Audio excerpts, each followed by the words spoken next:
அவ்வளவு நட்டங்கள் இருக்கும்போது ஏன் ஜாதி பெருமை? இப்ப எனக்கு இந்த 2 பொண்ணு வந்துச்சு, 2 பொண்ணுக்குமே இப்ப மேரேஜ் ஆயிடுச்சு வேறவங்க கூட. நான் வருத்தப்படலையே.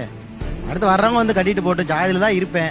கட்டினா கட்டுறேன், கட்டாட்டி இப்போ உங்களுக்கு வேணாம்னு சொல்ல உங்களுக்கு வருத்தமா இல்ல? தாய் மாமன் பொண்ணு தான் ரெண்டுமே. அதுவே வேணான்றுச்சா? ஆமா. ஏன் வேணான்ட்டாங்க?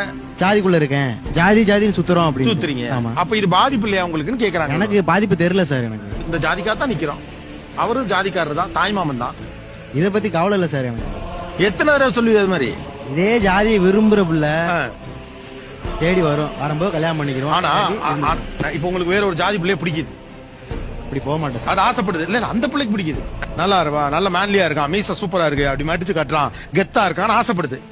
நான் மாட்டேன்னு சொல்லி வேண்டாம். அது ஒரு காரணம் வேணும்ல. காரணம் வேண்டாம்னா என் ஜாதி பொண்ணுதான் நான் கட்ட முடியும். என் ஜாதியில தான் குடுக்கறேடா. கொடுக்கும்போது பாத்துக்கிறோன்ட்டு நானு கொடுக்கும்போது நான் கல்யாணம் பண்றேன், இல்லாட்டி இப்படியே இருந்துட்டு போறேன். நீங்க இவ்வளவு இருக்கமா தான் ஃபியூச்சர்ல இருப்பீங்களான்னு எனக்கு தெரியல. ஏன்னா அன்பு வந்து இது எல்லாவற்றையும் விட பெரியது.